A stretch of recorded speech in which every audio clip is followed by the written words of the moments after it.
Reconstructing philosophy.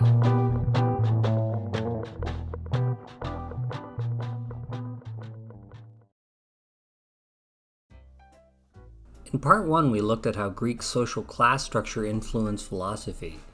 Just as action was tied to the lower classes, Greek philosophy depreciated change and action compared to the perfect ideal and unchanging. According to Dewey, this separation between knowing and doing carried forward into modern philosophy as well. This brings us back to the idea of reconstruction. If philosophy is a response to human desires and needs, if it's a tool, then like any tool it can be changed and reformed to meet new demands and new problems. So what should philosophy do? According to Dewey, once we acknowledge that philosophy has been socially influenced in ways that are no longer relevant to contemporary life, it will become the job of philosophy to clarify social and moral problems that are relevant to our lives today. Take food, for example. That's an important problem. How are we doing there? In other words, Dewey is saying that philosophy has always served certain human interests, but once we recognize this, we can be more open about what interests we should pursue and adjust our philosophical interests and methods accordingly. So what does this reconstruction entail? Well, it means giving up the search for some facts or a reality that is completely independent of human interests. Discovering things about the world means acting within it, investigating, experimenting, and modifying it. Anton van Leeuwenhoek, inventor of one of the first successful microscopes. After looking through his crude microscope, he made drawings of the microorganisms he saw. These represented organisms from tartar scraped from his own teeth. As Dewey puts it, pure reasoning as a means of arriving at truth is like a spider who spins a web out of himself. The web is orderly and elaborate, but it is only a trap. Active experimentation must force the apparent facts of nature into forms different from those in which they familiarly present themselves. Truth claims are to be met with criticism and experimental testing, and primary interest in knowledge claims lie not with a metaphysical relationship, but with their ability to be of use to future inquiries and discoveries. Scientific knowledge, our most reliable kind of knowledge, is active. We cannot know the world by reasoning about metaphysics or merely observing it, but acting and experimenting in the world and seeing if our predicted hypotheses conform to the results we produce. These, then, are the elements of the scientific method. First, perception of the problem. Second, preliminary observations to suggest solutions. Third, the development of one or more hypotheses. Fourth, the testing of these hypotheses through extended observation or experimentation. Fifth, the choice of a workable solution to the problem. Humans act in the world in order to secure our ends and goals, and through further experimentation we may find whether those ends and goals are worth pursuing or not. A reconstructed philosophy, imbued with an active experimental understanding of knowledge, will commit itself to responding to social problems. What is meant by this? In Reconstruction in Philosophy, Dewey states, "Philosophy starts from some deep and wide way of responding to the difficulties life presents. Many of these difficulties are obvious. Can I really trust a knowledge claim? How should the state be organized? Am I a good person?" A good citizen will perform basic civic duties, take part in group activities, know and obey the law, keep informed on public affairs, be a good neighbor. All of these questions are relevant to how we ought to act in the world. They concern questions about what is worth and not worth pursuing. Consider again the Greek understanding of the world. All things share in some kind of ideal form. All things are imbued with some metaphysical purpose or ideal, and something could count as good if it conformed to that purpose or ideal. Values were a metaphysical part of the world. In other words, not only were objective values part of the world, but they fell on a hierarchy depending upon the species of thing it was. During the scientific revolution, scientific methodology overturned the idea that physical things act to conform to some ideal purpose. Things act because other things act on them. This is the mechanical understanding of physics. Later, the same experimental thinking of Darwin overturned the idea in biology of fixed species. So what happens to values? Are they still part of the world? Are they fixed ideals? There's no physical evidence of them, so are they part of the world or only subjectively in our heads? For Dewey, the importance of science lies not only in its ability to allow us to solve problems, but it gives us new problems to solve and new things to try to strive for. Thus, a reconstructed philosophy forswears inquiry after absolute origins and absolute finalities in order to explore specific values and specific conditions that generate them. Science is great at changing the means by which we are able to achieve our ends. For example, modern industrial farming practices allow for much higher food yields. This is important for values because for Dewey, what we can reasonably value depends on what means we are capable of using to achieve them. So while scientific experimental thinking is capable of affecting what we value, so far it has mostly affected what Dewey calls the means of life rather than its ends. In other words, he means we are good at using science to help us better achieve what we value, but not so good at using scientific reasoning to help us refine and improve what we value in the first place. And even then, it has mostly been accidental. For example, the internet has revolutionized the way we communicate, but most of its social benefits weren't planned in advance. While communication has become much easier, we also see that misinformation and fake news is now easier to spread as well.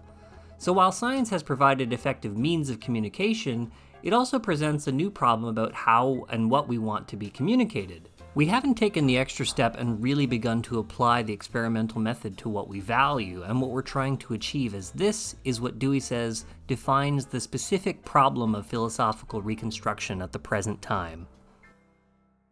Almost everyone tries to think systematically, but some people find it hard to apply the scientific method to all the other problems that can be solved through observation and experimentation. Did you hear? There's another epidemic down at the south end of town. Oh, how terrible. You know, I think the town ought to do something about conditions down there. Do something? What can they do? Look at the kind of people that live down there. People? What do you mean? You can't just blame people for bad living conditions, for filth and disease and things like that. Oh, I think you can. After all, that's the way that kind of people like to live. I'm not so sure. I think the town ought to do a study of those conditions and get at the cause of it. Some people let prejudice dictate the answers to problems. But thinking people realize that solving such problems requires systematic observation and the gathering of many facts. All the factors bearing on the problem have to be investigated. Then, the facts have to be studied to find the best ways of solving the problem. And finally, the most promising solutions have to be tested in practice. This scientific method of thinking applies to any everyday problem which lends itself to observation and testing, to problems of business as well as to problems of family life, to problems of law enforcement, as well as to problems of making the decisions of the community. This is the method of common sense thinking fully as much as it is the method of science. Thus, scientific experimental thinking can be beneficial to how we think about values.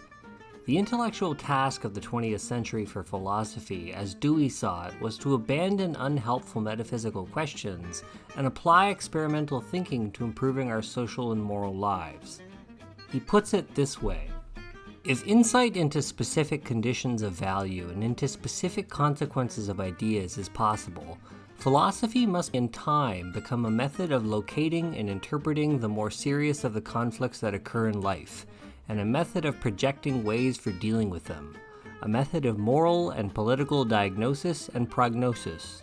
In essence, Dewey believes we must be prepared to apply experimental thinking to improving our daily lives, and, quote, when this step is taken, the circle of scientific development will be rounded out and reconstruction of philosophy will be made an accomplished fact. I'll discuss philosophical reconstruction at greater length in future videos, but we should now be able to return to what philosophical reconstruction means in a broad sense. What does Dewey mean by reconstruction? Well, it's clear that Dewey isn't suggesting that philosophy has lost its way and needs to be reconstructed as it was. Reconstruction can also mean rebuilding and revising, and it's clear that Dewey believes that experimental accounts of knowledge should be the guide to that reconstruction. Because of this, we should never aim for absolute certainty, as any new experience may undermine our deepest held beliefs. Thus, a reconstructed philosophy will take a fallibilist outlook, slowly revising and improving itself over time. Of course, one may ask about all those traditional philosophical questions that will go unanswered, like, do we really know the world? Or what lies beyond experience? Dewey's answer is that these questions start from bad assumptions in the first place, and that we should just give them up. In The Influence of Darwin on Philosophy, Dewey discusses the changing importance of philosophical questions. He notes, quote, "Intellectual progress usually occurs through the sheer abandonment of questions together with both the alternatives they assume, an abandonment that results from their decreasing vitality and a change of urgent interest. We do not solve them, we get over them."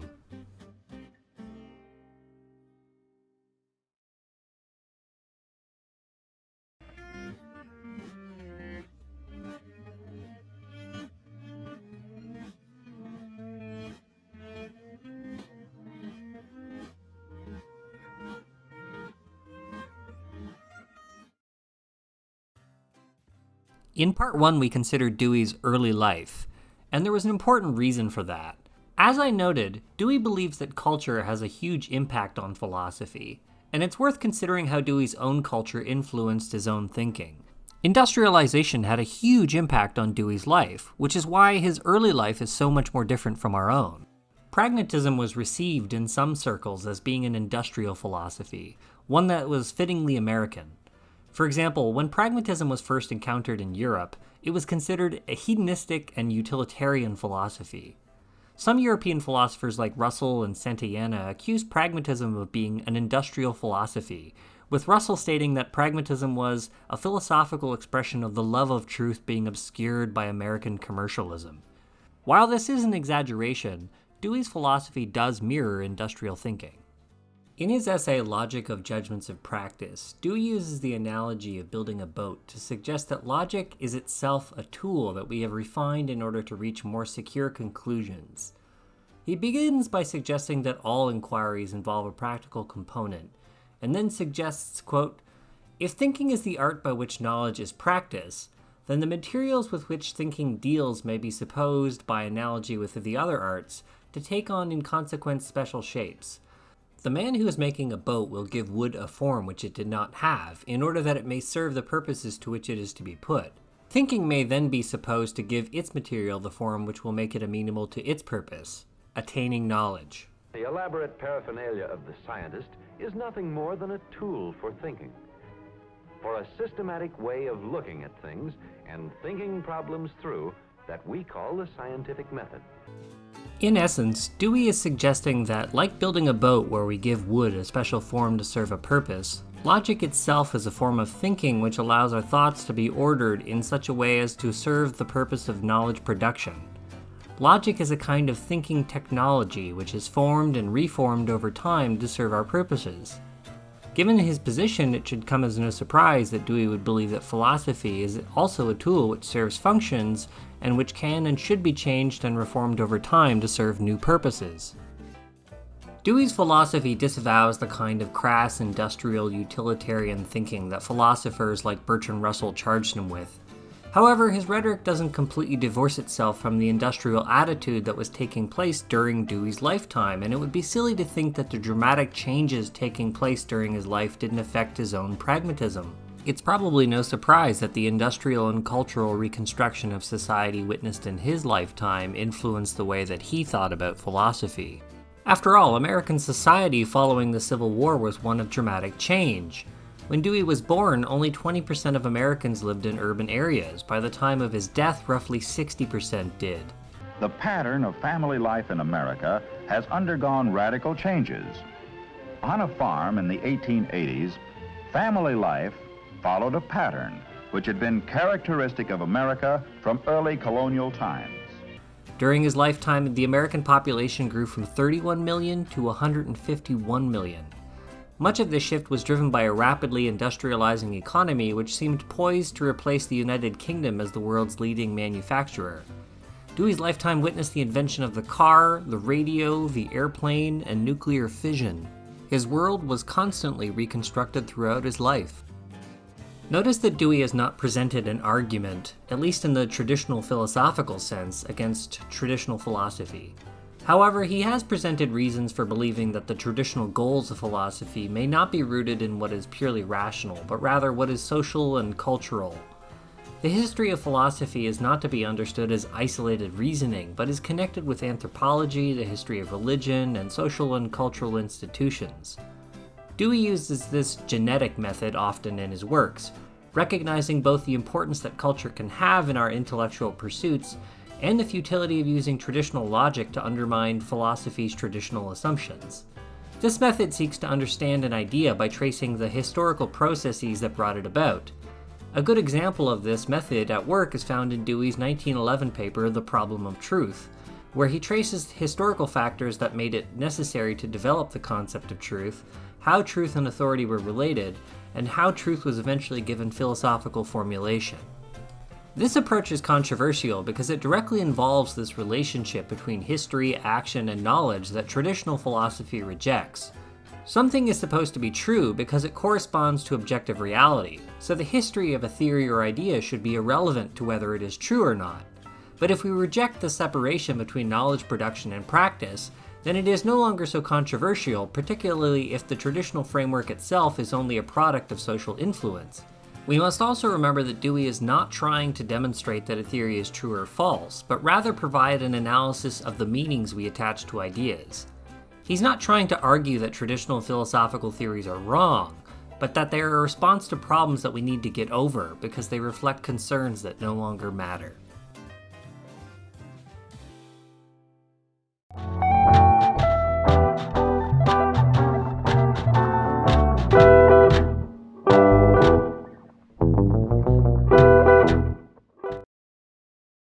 As I said, in future videos I'll be discussing Dewey's ideas about philosophical reconstruction at greater length, but in this video we've gotten a sense of the world that Dewey lived through and how it may have influenced his philosophy. This will be the first of a series of videos which will deep dive into some of Dewey's most important writings, and next time we'll be addressing his 1896 article, The Reflex Arc Concept in Psychology. For now, however, we have a sense of what is meant by and what is at stake in philosophical reconstruction. For Dewey, the most important thing is that our habits of thinking are well suited to addressing the new problems that face us rather than the old. The world is moving at a tremendous rate. No one knows where. We must prepare our children not for the world of the past, not for our world, but for their world, the world of the future.